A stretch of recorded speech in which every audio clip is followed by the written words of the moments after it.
A igreja pode se assentar.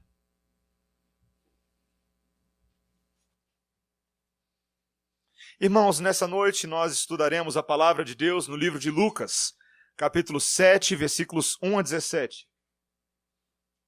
Peço à igreja para que alegremente abra a Bíblia nesse texto, esse texto que me fascina bastante, essas duas narrativas que nós vamos estudar hoje à noite. Na semana passada nós encerramos o sermão da planície, onde o ponto central do sermão que nós vimos é que o senhorio de Cristo em nossas vidas implica em obediência. O que nós entendemos a partir desse sermão é que aquele que ouve as palavras de Jesus e as pratica é semelhante a um homem que edificou a sua casa sobre a rocha. E quando as águas torrenciais vieram, ele permaneceu inabalável e permanecerá inabalável se as palavras de Jesus forem o fundamento das nossas vidas. E hoje nós veremos homens e mulheres experimentando esse senhorio e autoridade de Cristo. Eles vão ver isso em tempo real, ali nas terras de Cafarnaum e Naim. Acompanhe a leitura comigo dos versículos 1 a 17. Tendo Jesus concluído todas as suas palavras dirigidas ao povo, entrou em Cafarnaum. E o servo de um centurião, a quem este muito estimava, estava doente, quase à morte. Tendo ouvido falar a respeito de Jesus, enviou-lhes alguns anciãos dos judeus, pedindo-lhe que viesse curar o seu servo. Estes, chegando-se a Jesus, com instância lhe suplicaram, dizendo: ele é digno de que lhe faças isto, porque é amigo do nosso povo, e ele mesmo nos edificou a sinagoga. Então Jesus foi com eles, e já perto da casa, o centurião enviou-lhe amigos para lhe dizer: Senhor, não te incomodes, porque não sou digno de que entres em minha casa. Por isso, eu mesmo não me julguei digno de ir ter contigo. Porém, manda com uma palavra, e o meu rapaz será curado. Porque também eu sou homem sujeito à autoridade. E tenho soldados às minhas ordens, e digo a este: vai, e ele vai, e a outro: vem, e ele vem, e ao meu servo: faze isto, e ele o faz. Ouvidas essas palavras, admirou-se Jesus dele, e voltando-se para o povo que o acompanhava, disse: afirmo-vos que nem mesmo em Israel achei fé como esta. E voltando para casa, os que foram enviados encontraram curado o servo. Em dia subsequente, dirigia-se Jesus a uma cidade chamada Naim, e iam com ele os seus discípulos e numerosa multidão. Como se aproximasse da porta da cidade, eis que saía o enterro do filho único de uma viúva, e grande multidão da cidade ia com ela. Vendo-a, o Senhor se compadeceu dela e lhe disse: não chores. Chegando-se, tocou o esquife, e parando os que o conduziam, disse: jovem, eu te mando, levanta-te. Sentou-se o que estivera morto e passou a falar. E Jesus o restituiu à sua mãe. Todos ficaram possuídos de temor e glorificavam a Deus, dizendo: grande profeta se levantou entre nós, e Deus visitou o seu povo. Essa notícia a respeito dele divulgou-se por toda a Judeia e por toda a circunvizinhança. Até aqui a palavra do Senhor. Vamos orar, irmãos? Santíssimo Deus, que maravilha podermos ler estas narrativas que contam sobre feitos grandiosos, coisas grandes demais para nós. Não há mais nada que possamos fazer nessa noite senão investigá-las e entender a causa, o motivo, o propósito pelo qual o Senhor decidiu nos contar essas histórias. Certamente conseguiremos enxergar o nosso Senhor Jesus Cristo mais uma vez exaltado e mais uma vez desejoso de nos falar e de nos transformar. Faça isso em nós, Senhor, em nome de Jesus. Amém. Amém. Sam Rayburn, talvez você nunca tenha ouvido esse nome, mas ele era porta-voz ou presidente da Câmara dos Representantes dos Estados Unidos, que teve um dos mandatos mais longos na história dos porta-vozes dos Estados Unidos. 21 anos nessa posição, entre 1940 e 1961. Ele era um homem muito respeitado, uma grande autoridade na nação, e um de seus amigos, um belo dia, liga para ele e avisa que a sua filha adolescente havia falecido. Sam Rayburn, no dia seguinte, logo cedo pela manhã, vai à casa do seu amigo, bate a porta e pergunta para ele: eu vim aqui para ver se tem alguma coisa que eu possa fazer, existe alguma coisa que eu possa fazer para te ajudar? O pai daquela família, um tanto desolado com o surpreso falecimento de sua filha, responde que não havia nada para ser feito. Eles estavam abatidos, ele e a sua esposa, sofrendo naquele momento. E Rayburn vira para ele e pergunta: você já tomou café hoje de manhã? E ele fala: não, nós não tivemos tempo ainda para tomar café. Então, aquele homem vai para a cozinha e começa a preparar o café da manhã dessa família para que eles possam tomar. E o pai daquela menina falecida, um tanto incomodado com aquela situação, ele vai à cozinha e pergunta: senhor Rayburn, eu pensei que você deveria estar tomando café da manhã na Casa Branca com o presidente nessa manhã. E ele responde: bem, eu deveria estar lá de fato, mas eu liguei para o presidente e disse-lhe que eu tinha um amigo que estava em apuros e precisava de mim. Essa história é muito fascinante, meus irmãos. Se você quiser ler um pouco mais sobre a vida de Sam Rayburn, ele era um homem muito piedoso, um homem que deu um grande testemunho no governo dos Estados Unidos. E mostra bastante pra gente essa história, o preço da compaixão. Esse homem que era cheio de autoridade e muita responsabilidade no governo dos Estados Unidos, abandona o seu posto para ajudar um amigo querido em sua aflição. E tem até coragem de virar para o presidente e falar: olha, eu tenho problemas de ordem maior para resolver nessa hora. Sabe, meus irmãos, na verdade eu penso que é justamente a grande autoridade e reputação desse homem que lhe dá a possibilidade de tomar uma decisão sem colocar em risco a sua credibilidade e importância junto aos outros deputados do país. Aqueles homens sabiam quem era Sam Rayburn, qual era a sua importância e que tipo de caráter ele possuía. E sabe, meus irmãos, isso é muito parecido com o nosso Senhor Jesus Cristo. Essa relação entre autoridade e compaixão tem tudo a ver com o nosso Messias. O Senhor Jesus Cristo justamente utiliza a sua grande autoridade na demonstração de compaixão pelo perdido. A sua missão nesse mundo, na narrativa que nós temos nos evangelhos, nós vemos isso claramente, que ele realizou diversos milagres que exibiam a sua compaixão para com todos aqueles necessitados no seu caminho. Mas se nós, nessa noite, meus irmãos, não entendermos bem qual que é o escopo e a dimensão e a grandeza da autoridade de Jesus sobre todo o universo, se nós não entendermos qual é a real missão de Jesus, nós acabaremos oferecendo a outros um Jesus que está bem aquém daquele das Escrituras, do Cristo da palavra. Muitas vezes, o Messias que nós queremos apresentar para os outros é muito parecido com o homem dessa história que nós acabamos de ler. Alguém que soluciona problemas, que consola para pequenas situações, que é um ombro amigo quando você está triste.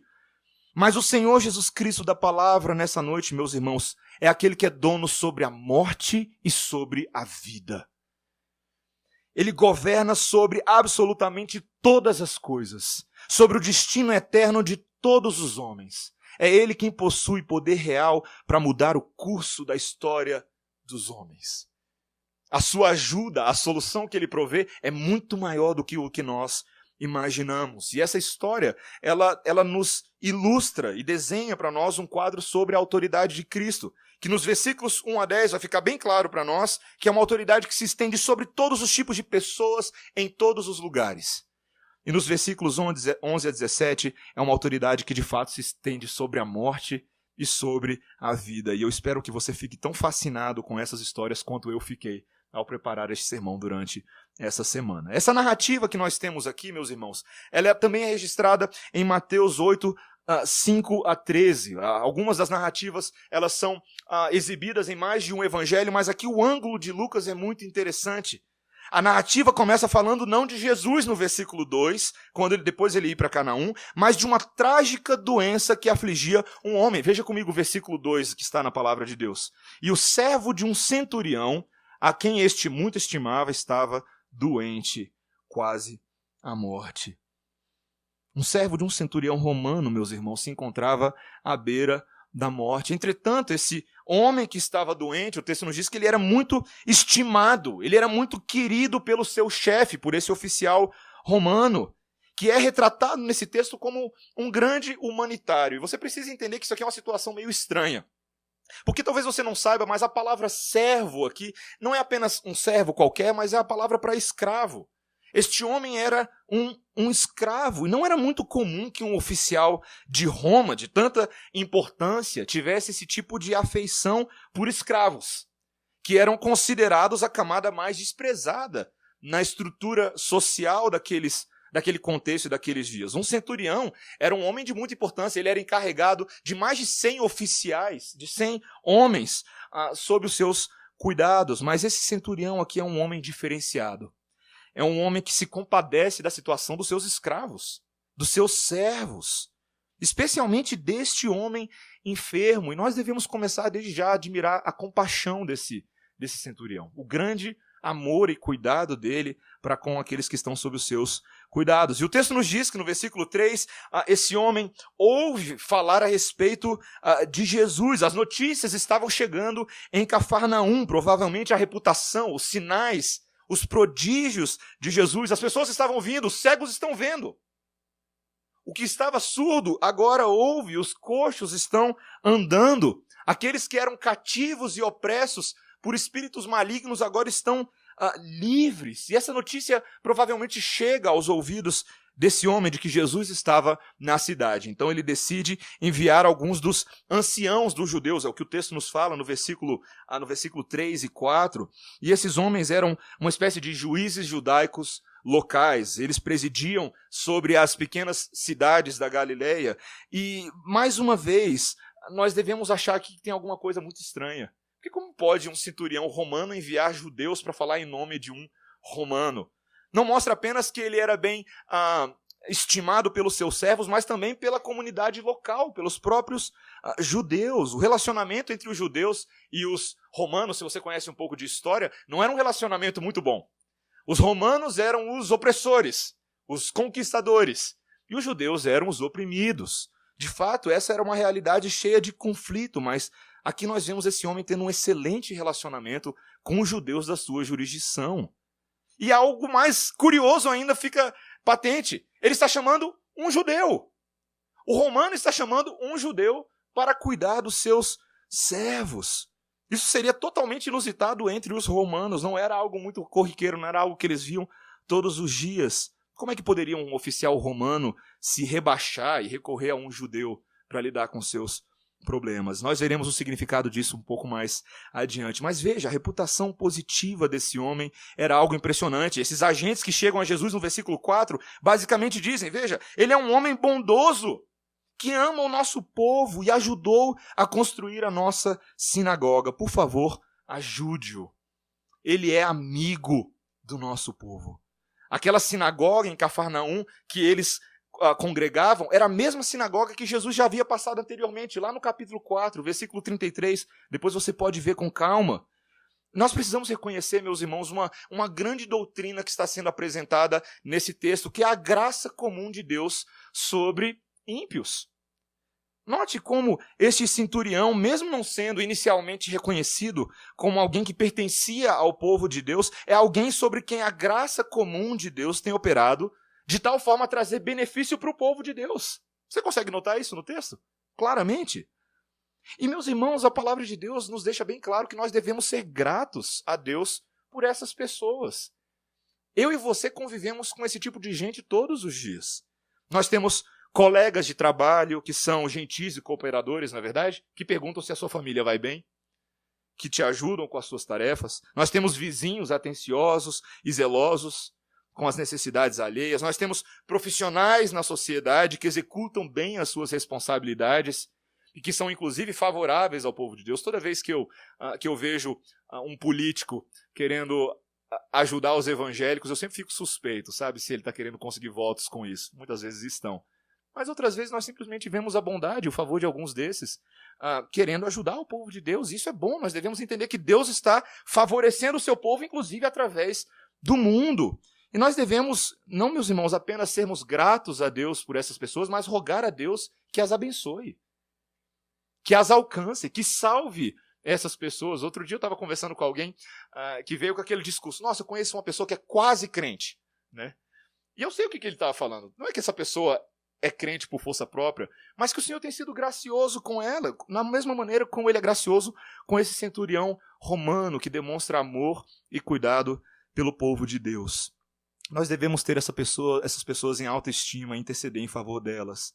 Note-se então que o centurião, quando ele agora vai receber a visita de Jesus, os versículos 6 e 7 nos mostram isso. Jesus decide ir com esses judeus, mas quando o centurião fica sabendo que Jesus estava chegando pessoalmente, ele decide enviar outros amigos para interromper Jesus no seu caminho. E a mensagem desses amigos é muito interessante. Veja o que ele diz no verso 6. Perto já da casa, o centurião enviou-lhe os amigos para dizer: Senhor, não te incomodes, porque não sou digno de que entres em minha casa. Por isso mesmo, eu não julguei digno de ir ter contigo, porém manda com uma palavra, e o meu rapaz será curado. Talvez os irmãos estão estranhando, porque todas as vezes nesse ponto eu estou travando a leitura, é que minha Bíblia está um pouco manchada aqui, eu não consigo ler direito. Pronto, agora vocês já sabem. Meus irmãos, note, ele chama o Senhor Jesus Cristo de Senhor. Isso é muito curioso. Que um romano esteja se dirigindo a um judeu como Senhor. Vale a pena uma pausa aqui. Isso mostra, em primeiro lugar, que esse homem conhecia a tradição judaica. A abordagem dele revela essa notável sensibilidade para a tradição dos seus judeus. Ele se diz indigno de receber Jesus numa casa gentia. Ele sabia que para os judeus ele não era visto como parte do povo de Deus. E um judeu que entrasse na casa de um gentio, de acordo com a lei de Moisés, tornaria-se cerimonialmente imundo. E esse homem é sensível a essa realidade. Veja a humildade dele para reconhecer a sua posição diante daquele homem, diante de Jesus. Mas a palavra Senhor é muito mais do que um título social, e esse homem sabe. Ele reconhece algo a mais em Jesus, ele reconhece um atributo divino de poder.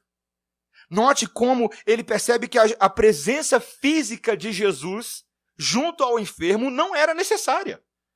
Bastava uma palavra de Jesus e o seu servo seria curado. Uau! Meus irmãos, como é que esse homem alcança esse entendimento? Como é que ele sabe disso?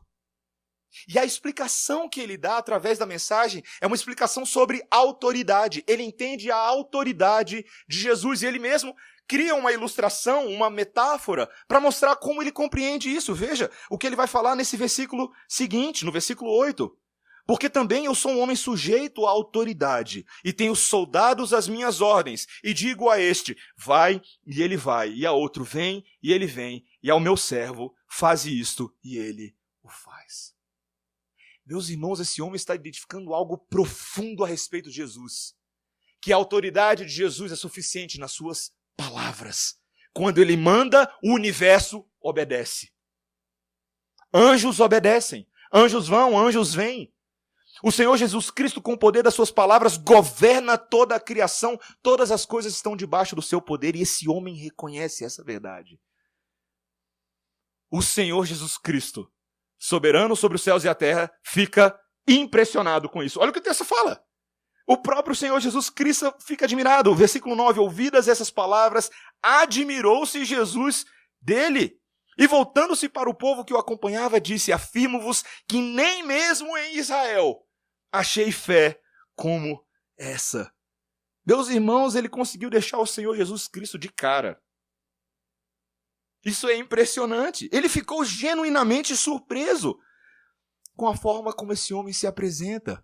E ele decide fazer exatamente o que esse centurião sugere. Os agentes voltam para casa e quando chegam lá, o servo está curado. Meus irmãos, isso é impressionante. Em primeiro lugar, duas rápidas aplicações. Nós precisamos notar como o Senhor Jesus Cristo alcança os gentios aqui. Por um lado, de fato, é impressionante ver que a mensagem do Senhor Jesus Cristo não está presa aos judeus, que os gentios também estavam sendo contemplados no grande plano de salvação divino. Eles também entrariam no reino dos céus. Romanos, homens que não eram judeus de origem. Meus irmãos, esse texto está ensinando para nós nessa noite que nós não temos o direito de impedir a aproximação de quem quer que seja do Senhor Jesus. O evangelho não é uma propriedade exclusiva dos que nasceram numa igreja presbiteriana ou batista. ou numa Assembleia de Deus. Conquistadores romanos podem ser conquistados pelo Senhor Jesus. E este homem está reconhecendo algo tremendo. Ele faz parte desse conjunto, dessa legião de gentios que ao longo das Escrituras tem reconhecido a autoridade de Deus através do seu povo.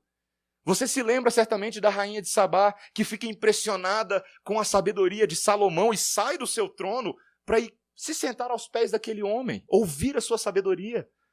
Você se lembra do rei Nabucodonosor ficando impressionado com o grande livramento de Sadraque, Mesaque e Abednego daquela fornalha. Você se lembra de tantos gentios ao longo das Escrituras que se renderam ao poder e à autoridade do Deus de Israel. Vemos isso o tempo inteiro. Vemos isso quando o faraó convoca José de uma prisão para revelar os sonhos. Vemos isso quando outros faraós, subjugados pelo poder de Deus e 10 pragas, precisam se render e ceder caminho. Meus irmãos, é maravilhoso para o povo de Deus quando nós vemos gentios de todos os lugares, todas as raças, línguas, povos, nações, se achegando aos pés de Jesus. Mas não se engane, o Senhor Jesus Cristo não está apenas admirado da fé desse romano, mas ele está especialmente transtornado sobre a falta de fé dos hebreus. Veja que ele fala, nem mesmo em Israel eu encontrei uma fé semelhante a essa. E sabe, meus irmãos, muitas vezes os que já conhecem o Senhor Jesus Cristo há anos são os menos sensibilizados e impressionados pelo seu poder. Não é verdade? Já se acostumaram com a vida do corpo de Cristo, talvez já se tornaram tanto quanto religiosos nas suas práticas e abandonaram aquela pureza da adoração que se encanta, que se humilha diante da autoridade de Jesus. E eu te pergunto isso hoje. Quando a gente fala sobre Jesus aqui hoje à noite, você fica impressionado com isso? Isso é algo que mexe com você? Eu estava aqui conversando com o presbítero Charles, poucos segundos antes de começarmos o nosso culto, e falei para ele, meu irmão, nós estamos hoje à noite aqui fazendo algo tremendo. Nós estamos falando daquele que é a maior autoridade de todas, e ele se faz presente no nosso meio por meio do seu Espírito. Isso é muito sério.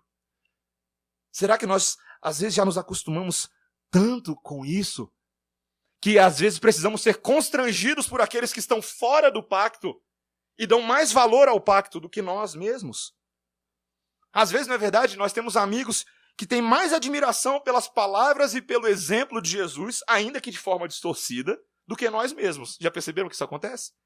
E eles ficam observando a nossa atitude, dos que pertencem ao Senhor, e da maneira como nós mesmos desprezamos e até manchamos o testemunho do nosso conhecimento.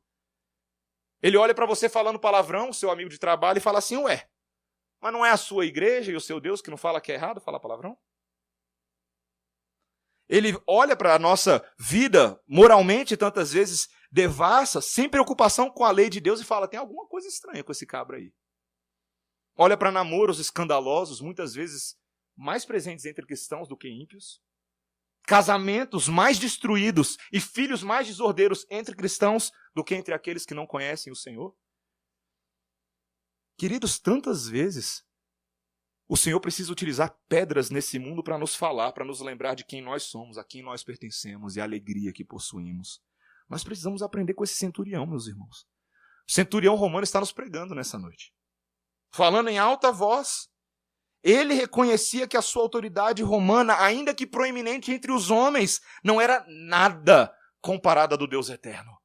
E ele se sujeita a Jesus. Ele parece entender o que ninguém em Israel entendia, que Jesus era o tão esperado Messias. Que ele é o Senhor, que ele possui autoridade sobre todas as coisas, sobre todas as pessoas, que ele conhece todas as enfermidades pelo nome, e ele nem precisa ir lá para repreender aquela enfermidade. Ele conhece todos os corações, ele conhece todas as almas, ele as criou e por isso ele as conhece. Será que nós temos feito o mesmo, meus irmãos? Nós também precisamos reconhecer isso sobre Jesus. Não podemos nos acostumar na nossa adoração a meros ritos religiosos. Precisamos trazer ao nosso coração essas verdades. E você precisa ouvir nessa noite, mais uma vez, essas verdades. A autoridade de Cristo é reconhecida em todos os 4 cantos deste planeta. E cabe a nós também, como povo de Deus, reconhecer essa autoridade dele. Mas, meus irmãos, a autoridade de Cristo é muito maior do que o que a gente imagina. Ela não se estende apenas sobre pessoas, sobre enfermidades, sobre lugares, mas também sobre a própria morte e sobre a própria vida.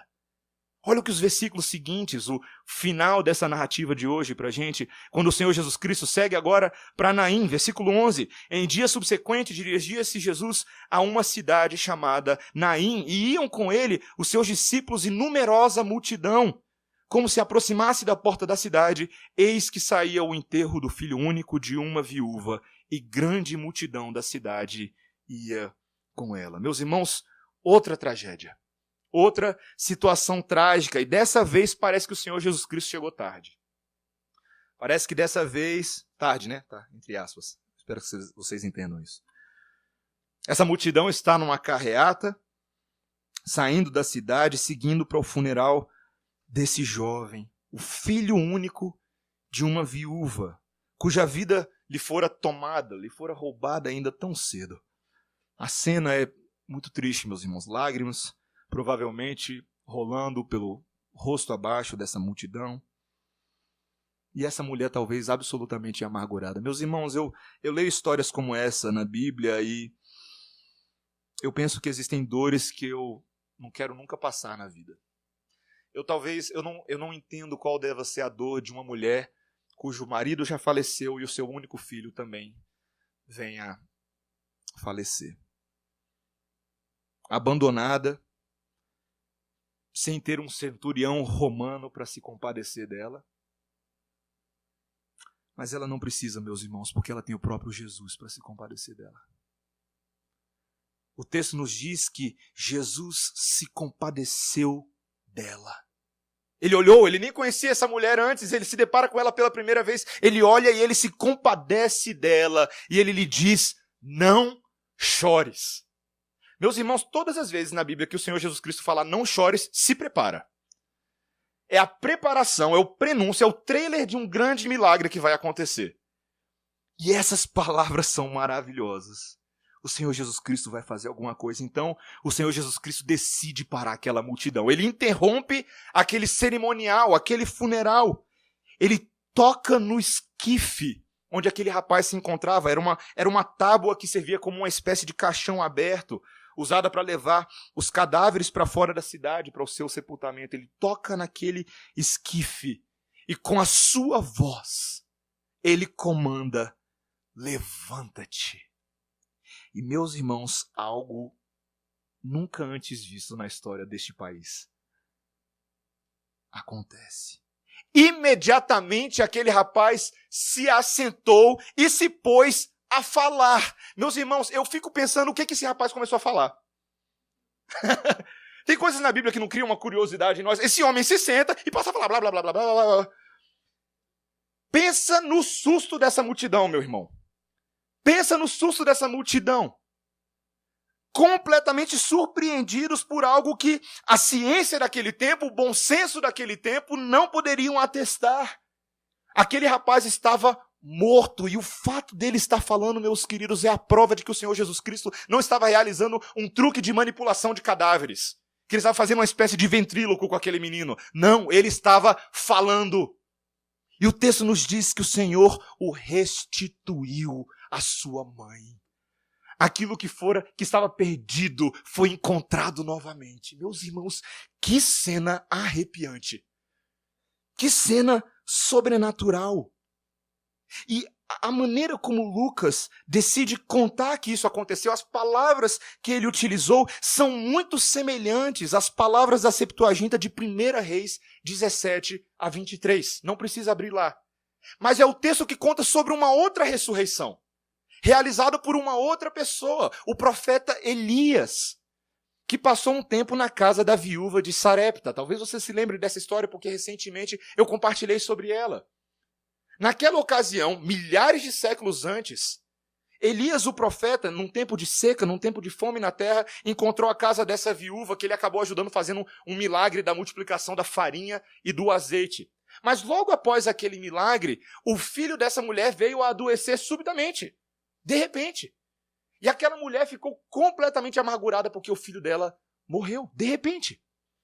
Ela se volta para Elias e vira para Elias: o que eu fiz contra você? Para que você me causasse isso? E Elias mesmo fica muito preocupado. Ele leva aquele menino para o quarto de cima e ora diante do Senhor e fala: Senhor, o Senhor também decidiu tomar a vida deste rapaz, o único filho dessa viúva. E Elias ora: rogo-te, Senhor, que restitua a vida desse rapaz. O texto nos diz que ele se deita 3 vezes esticado sobre aquele jovem e a vida volta para ele. E 1 Reis 17, 23 e 24 nos diz que Elias restituiu o jovem à sua mãe. Você consegue perceber o que está acontecendo aqui, meus irmãos? Por que Lucas decide contar isso com as mesmas palavras que o Antigo Testamento usa para descrever aquela ressurreição? Porque Jesus Cristo, meus irmãos, é um profeta superior a Elias.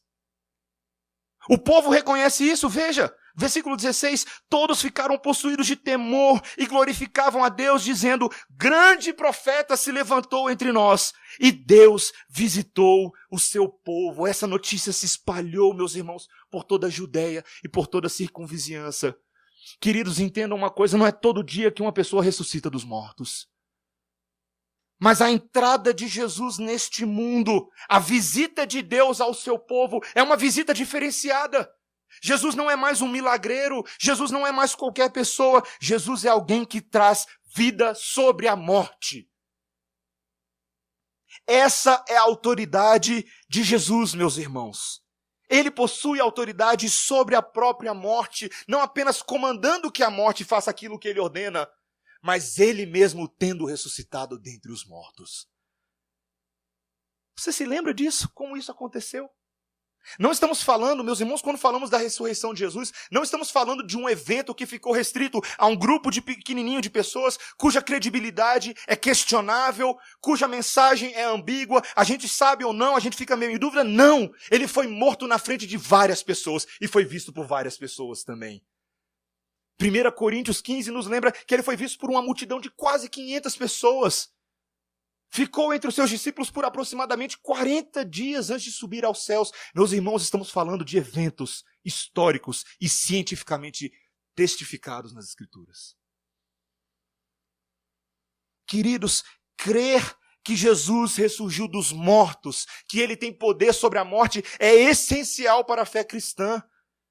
Toda a fé cristã está fundamentada nessa única verdade. Sem ela, nós não temos absolutamente nada. Talvez você se lembre quando Paulo fala em Romanos 10, 9, se com a tua boca confessares Jesus como Senhor e com o teu coração creres que Deus o ressuscitou dentre os mortos, serás salvo. Esse é o caminho da salvação, você precisa crer nisso. E é por isso que o liberalismo teológico do século 19 e 20 é tão pernicioso. Porque ele começa a colocar interrogações sobre os elementos mais centrais da nossa fé, perguntando: será que Jesus realmente ressuscitou?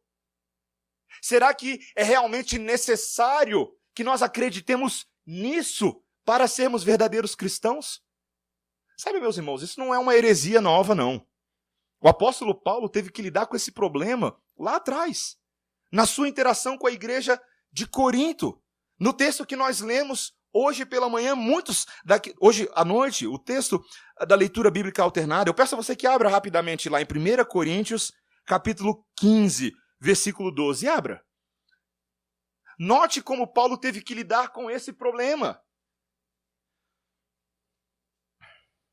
1 Coríntios, capítulo 15, versículo 12.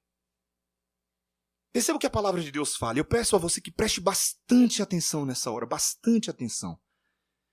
Ora, se é corrente pregar-se que Cristo ressuscitou dentre os mortos. Essa era a pregação dos apóstolos, tá bom, irmãos? Como, pois, afirmam alguns dentre vós que não há ressurreição de mortos? E se não há ressurreição de mortos, então Cristo não ressuscitou. E se Cristo não ressuscitou, é vã a nossa pregação, é vã a vossa fé. E somos tidos por falsas testemunhas de Deus, porque temos asseverado contra Deus que ele ressuscitou a Cristo, ao qual ele não ressuscitou, se é certo que os mortos não ressuscitam. E ainda mais, os que dormiram em Cristo pereceram. Se a nossa esperança em Cristo se limita apenas a esta vida, somos mais infelizes de todos os homens. Meus irmãos, vocês percebem o que Paulo está falando? Essa heresia que surgia no meio da igreja de que a ressurreição dos mortos não era uma possibilidade, implicava na destruição de todo o fundamento da fé cristã. O que Paulo está falando é, se os mortos não ressuscitam, Cristo também não ressuscitou. E as implicações são terríveis. Meus irmãos, entendam isso claramente. Se Cristo não ressuscitou, eu e você estamos desperdiçando o nosso tempo hoje à noite. Se Cristo não ressuscitou, era melhor estar assistindo Flamengo e Botafogo na televisão agora. Porque eu acho que é isso que está passando na televisão. Se Cristo não ressuscitou, meus irmãos, você está desperdiçando o seu tempo lendo a Bíblia, tentando seguir a vontade de Deus, amando as pessoas. Você está desperdiçando o seu tempo. Queridos, e seríamos os mais infelizes de todos os homens. Queridos, por que Paulo, preste atenção, por que Paulo decide comprar essa briga com os coríntios? Sabe por quê, meus irmãos? Porque o Cristo ressurreto encontrou com ele no caminho para Damasco. Você entende isso, meu irmão? Cristo ressurreto encontrou com Paulo no caminho para Damasco. E é isso que faz a transição entre o versículo 19 e o 20, quando ele diz, leia, mas de fato Cristo ressuscitou dentre os mortos, sendo ele as primícias dos que dormem. Meus irmãos, que alegria, versículo 21, visto que a morte veio por um homem, também por um homem veio a ressurreição dos mortos, porque assim como em Adão todos morrem, assim também todos serão vivificados em Cristo. Meus irmãos, por meio de Adão, o primeiro homem criado, a morte entrou no mundo, mas Jesus Cristo é o segundo Adão, o último Adão, aquele por meio de quem a morte não entrará no mundo, mas a vida restauradora e santificadora entra no mundo.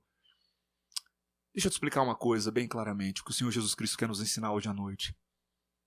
Se você está em Cristo hoje à noite, você é que nem o jovem do esquife de Naim.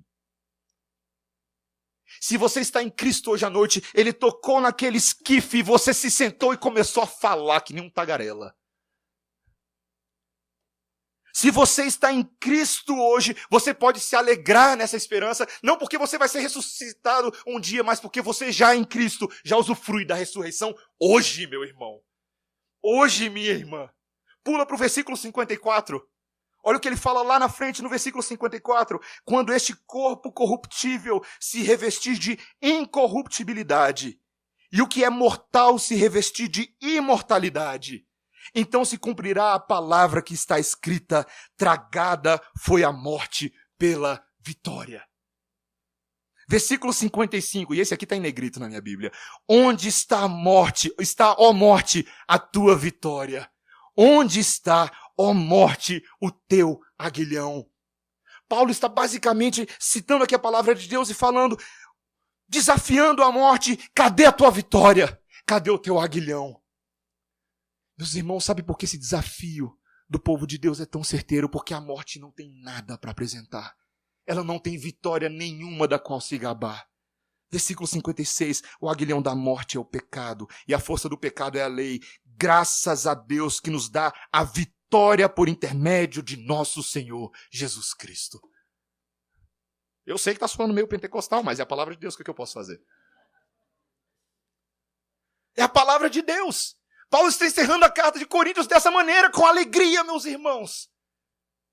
Essa vitória pertence ao povo de Deus. Ele encerra o último versículo falando, portanto, meus amados, sede firmes, inabaláveis e sempre abundantes na obra do Senhor, sabendo que no Senhor o vosso trabalho não é vão. Aqueles que creem nessa verdade, aqueles que trabalham nessa verdade, que operam nessa verdade, não serão envergonhados no último dia. Não serão envergonhados. Meus irmãos, o pastor Ted Kyle, que eu gosto muito de citar, que eu leio bastante os livros dele, um pastor norte-americano, ele conta uma história muito interessante. Ele conta que uma história verídica, lá nos Estados Unidos, em abril, numa igreja, a professora de escola dominical da turma de 8 anos pediu a 8 crianças de suas classes que escondessem dentro de uma caixinha, de um recipiente vazio, um pequeno objeto que representasse para elas o surgimento da vida na primavera. A vida na primavera. Esse era o tema da turma de escola dominical. Mas a professora não queria embaraçar um dos seus alunos. O nome desse aluno era Estevão. Ele era uma criança de 8 anos. Aí tinha um problema mental. E o problema dessa criança estava se tornando cada vez mais evidente. E a professora sugeriu que todas as crianças, então, colocassem os seus recipientes sem etiquetas sobre a sua mesa. Mas como ela temia que o Estevão talvez não estivesse entendendo muito bem a atividade, ela decidiu então que ela iria abrir cada um daqueles recipientes na frente dos alunos. O primeiro recipiente tinha uma florzinha bem pequenininha, uma florzinha minúscula. E ela disse, que sinal encantador de uma nova vida. E uma das crianças disse, eu que trouxe essa. Né? E ficou toda feliz. Em seguida veio uma caixinha com uma pedra dentro. E aí ela pensou, provavelmente isso aqui é a do Estevão. Né? Já que as pedras não simbolizam uma nova vida. Mas lá atrás o Billy levantou a mão e gritou lá do fundo que naquela rocha, naquela pedrinha tinha um musgo. E aquele musgo era o símbolo de uma nova vida. E a professora concordou. Bom, o musgo é um símbolo de uma pedra com musgo. Né? Depois ela abriu o terceiro recipiente, uma borboleta sai voando lá de dentro e logo outra criança começa a se gabar de que a sua escolha era bem melhor do que a das outras. Né? E aí no quarto recipiente, quando ela abre o quarto recipiente, estava vazio. E aí ela pensou, esse deve ser o do Estevão, e logo se apressou para ir para a próxima caixinha. E aí o Estevão levanta a mão e fala, professora, por favor, não pula o meu. E a professora, com muito amor, muito carinho, fala, mas Estevão, mas a sua caixinha está vazia, Estevão. E o Estevão, do auge dos seus 8 anos, meus irmãos, ele fala, é isso mesmo. Porque o túmulo de Jesus estava vazio e essa é uma vida nova para todos nós.